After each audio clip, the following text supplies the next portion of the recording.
নরসিংদীতে বিএনপির দুই গ্রুপের হামলার ঘটনায় একজন নিহত সহ অন্তত ৫ জন আহত হন। এই ঘটনার সংবাদ সংগ্রহ করতে সদর হাসপাতালে গেলে বিএনপির এক পক্ষ চড়াও হন যমুনা টিভিতে কর্মরত সাংবাদিক আইয়ুব খান সরকারের উপর। এ সময় লাঠিসোঁটা দিয়ে উপর্যুপরি আঘাত করলে মাথা ফেটে গুরুতর আহত হন তিনি।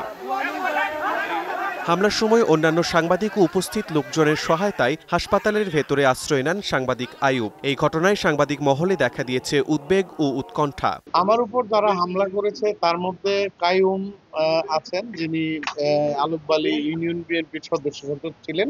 তো উনি বালু ব্যবসা সন্ত্রাসী কর্মকাণ্ডের জন্য দল থেকে উনি বহিষ্কৃত আছেন, কিন্তু তারপরও আসলে বর্তমানে তার প্রভাব প্রতিপত্তি চলতেছে কাইয়ুম, এবং তার নির্দেশেই এই রুবেলের নেতৃত্বেই কিন্তু এখানে হামলাটা হয়েছে। তো এই হামলার আসলে ধরন, যেই ভিডিও ফুটেজগুলো আমি দেখেছি, তো দেখে আমার মনে হয়েছে যে আসলে উদ্দেশ্য প্রণোদিতভাবে আমার উপরে হামলা চালানো হয়েছে। কারণ আমি সত্য নিউজ করে এই আজকে ইতিপূর্বেও আমার উপরে হামলা হয়েছে, সেই আওয়ামী লীগ সরকারের আমলেও ছাত্রলীগ আমার উপর হামলা চালিয়েছে। তো আমার কথা হচ্ছে যে সত্য লিখলে যদি হামলার শিকার হইতে হয়, মৃত্যুর পথে যেতে হয়, তাহলে এই গণমাধ্যমের আমরা গণমাধ্যম কর্মীরা কাদের জন্য কাজ করছি? আমরা কি জনগণের জন্য কাজ করছি না? আমরা তুলে ধরছি না? অন্যায় হলে কি তুলে ধরা যাবে না? অন্যায়ের প্রতিবাদ করা যাবে না? তাহলে বাংলাদেশে গণমাধ্যম কেন?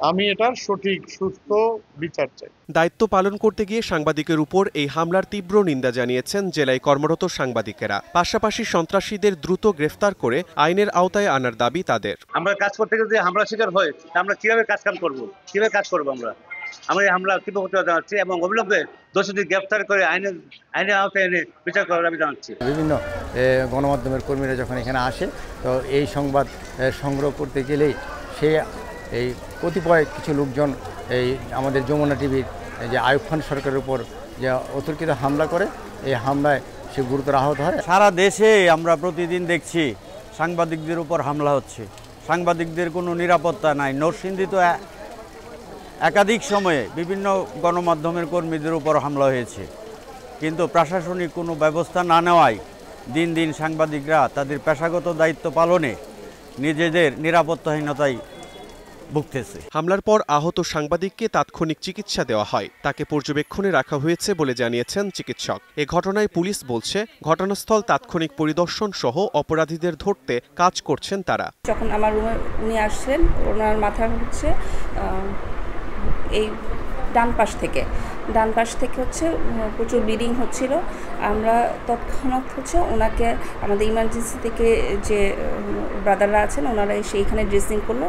তারপর ওনার নিরাপত্তার সাথে আমরা ওনাকে ওটিতে নিয়ে যাই। তো ঘটনার রহস্য উদ্ঘাটন করার চেষ্টা করে কারা কারা এই ঘটনার সাথে জড়িত সেটা উদ্ঘাটন করার জন্য অদ্যাবধি তদন্ত চলছে, অব্যাহত আছে।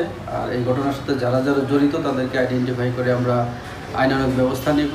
ঘটনার তদন্ত করে দ্রুতই প্রকৃত দোষীদের গ্রেফতার করে আইনের আওতায় আনা হবে বলে আশাবাদী সাংবাদিক সহ সংশ্লিষ্টরা।